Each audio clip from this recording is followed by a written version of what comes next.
First, there are a litany of events that are happening this month because it is, of course, the time when we recognize our island's beloved Manumco community. And joining me right now are Deandra Chargaloff. She is the program coordinator and chairperson for the 2023 Centenarian Celebration, as well as Chad Palomo, the Senior Citizens Administrator and 2023 Senior Citizens Month chairperson. Guys, first of all, Hafaday.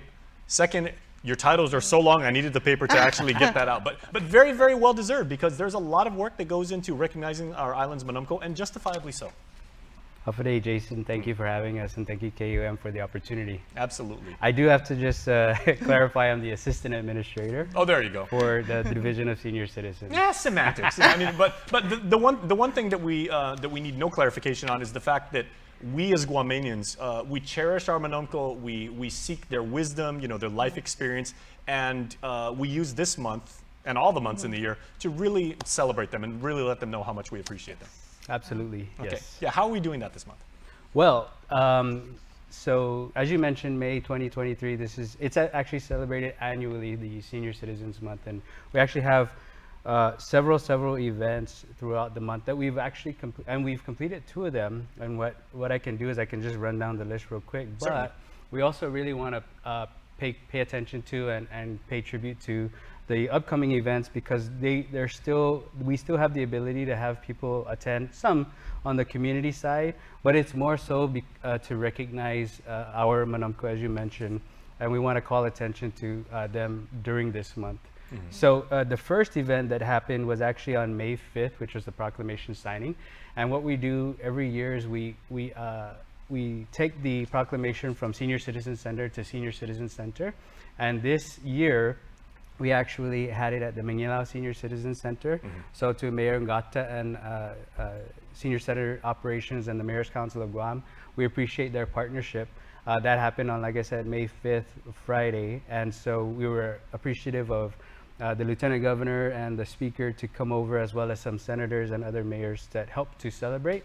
But more importantly, I'm sorry, not more importantly, but also the senior citizens from the Mangilao Center were able to come in, and they were able to partake in the event. Now, I know some of the senior citizens in the great village of Mangilao, they also lend their expertise when it comes to the Doni Festival for Mangilao and everything. They're like, Absolutely. That's how you prepare the Doni. That's the right way to do it. That's exactly right. Okay. Deandra, quick question for you, because Sure. leading, the celebration of the centenarians, Yes. those members of our community who have reached 100 years, that's a big responsibility, but I'm sure, one that you're very, very proud and honored to do. Oh yeah, for sure, absolutely. So did you want me to talk a little bit Yes, about please. this? Sure. So we have, we're celebrating 6 centenarians this year, all female, so all women. So that's a big feat for the women of our island, right? And so this celebration is really intended to celebrate our island's eldest senior citizens, pay tribute to them, their lives, and also their contributions to our community. Mm-hmm. So the event is actually scheduled for this Thursday, so May 18, at the Hyatt Regency Hotel. Mm-hmm. And that'll be from 10 a.m. to 3 p.m. Yeah, and a lot of people say, when we look at, like our Manumco, especially like our centenarians, people say, okay, well, they made it through the Japanese occupation of our island, they made it through the war. When you think about it, they also went through the Depression of the 20s. They went through, various periods in history and everything where, they've seen a lot, they know a lot, they've got a lot of wisdom to share with us. For sure. So what can we learn from them? And in interacting with their families and the centenarians themselves, how do they respond to that, and what do you learn? Well, a lot of, they submit information about their lives, their biographies, and really, if you look across the board, they talk a lot about their strength, their resilience, their resolve, right? Mm-hmm. Like, as you said, they survived a lot of, tragedies of Guam. Mm-hmm. And so their families have talked about that, talked about how they are just pillars of strength, and how they've really instilled faith in their families, passed down numerous family traditions.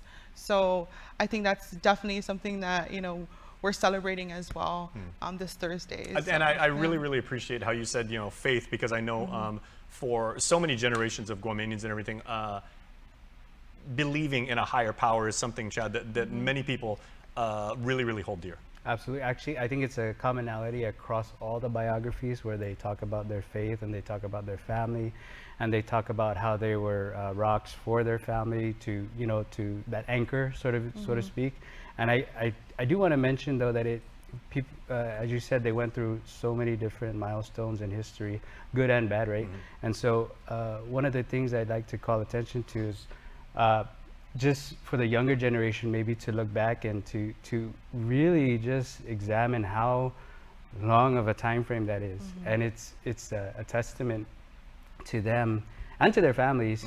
We do, Deandra and the committee as well as the division, we do have a official photographer, and what we've done in the event where we're not able to bring them into the celebration because it is a birthday celebration, and we do have many sponsors that we would like to thank, but we also are able to go out to the homes to get a feel for how they live and get a feel for who they are as people.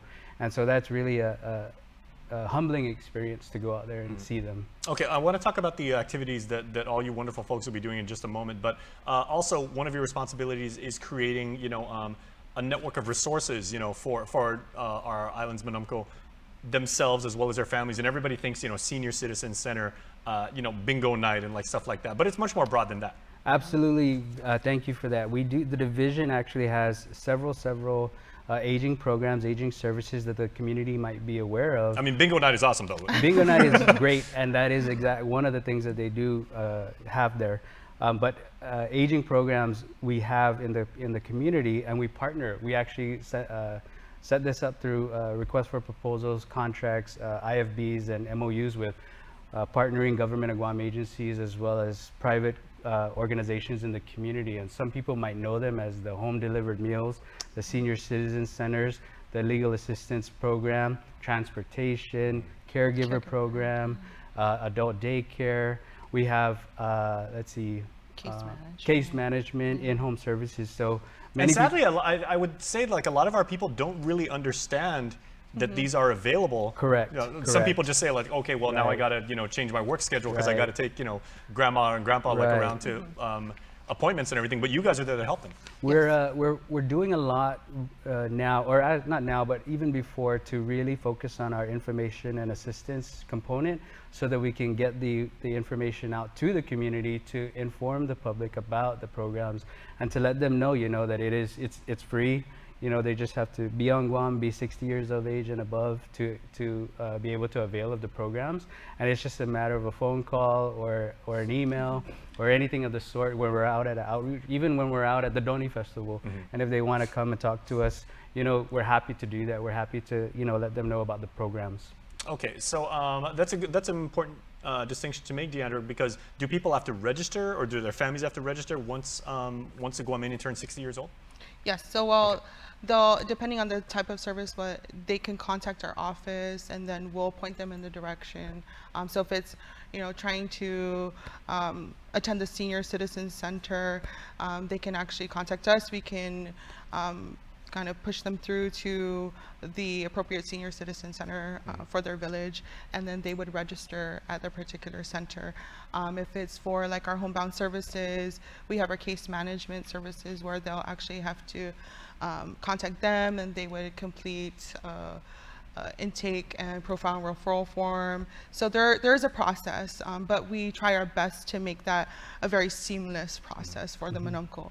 Now, obviously, in the time and in the decades that our Manumco have been alive, the world's changed in so many ways. Technologically, attitude-wise, and the world's like a lot busier. It's a lot more fast-paced. But I know the two things that have not changed at all from our culture are love and respect for those who came before us. Of course, yes, definitely. Okay, real quick, we got about a minute left. What are some of the activities and the way you guys will be doing outreach? So I just want to congratulate the division and the partners on May 8th, Huegan Manumco, which is also known as the Senior Games. It happened at the UOG Calvo Fieldhouse.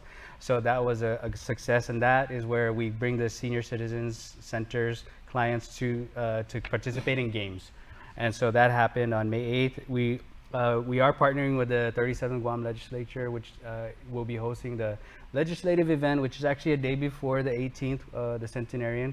They're doing theirs at the Royal Riga, and that's on May 17th, and it's for Senior Citizen Center participants and adult daycare clients. Dia will talk about the centenarian, but we also have a Manomco Tennis Masters, May 20 and 21st at the Rick Nanetti Tennis Center in Agana. So we're happy to the Nanetti Tennis Association for helping us sponsor that. The 47th Guam Governors Conference on Aging is happening at the Hyatt on May 25th. So this is actually more of an event where we want to bring the latest and greatest information to our seniors in terms of financial information, medical information. And so we do have a really good program set up for this event, Jason, and it brings together our legal programs. It brings together Dr. Carlos from the neurology clinic. We have our health services of the Pacific Partners talking about home health, and then we also have Coast 360 talking about financial and fraud matters for the Manomco and the seniors. So Very nice. We're excited about that event. And then to close out the month, we have an island-wide Manomco Mass. It's not any specific village or church. Oh, that's wonderful. Yes, Yeah. that's going to happen on May 28th, and so we can get the different parishes that are going to be offering the services. And then lastly, we will have on May 31st the May Crowning and Frail Elderly Mass. That's going to happen at one of our daycare centers in Machechi, and that would close out the Senior Citizens Monthly events for this 2023. All right, so obviously a very, very busy time. Very busy. And the two of you are a part of a much larger team that's doing all of this work to really, really celebrate and again, show the love and respect to our beloved Manomco. Thank you So for that. both. Yes, we do have a lot of support, a lot of team members, a lot of staff at the division, There you and committee partners that are working to coordinate all these events. Okay, we got to run, but thank you both and congratulations. Thanks, Thank Jason. you. All right, stay tuned. We're back after this.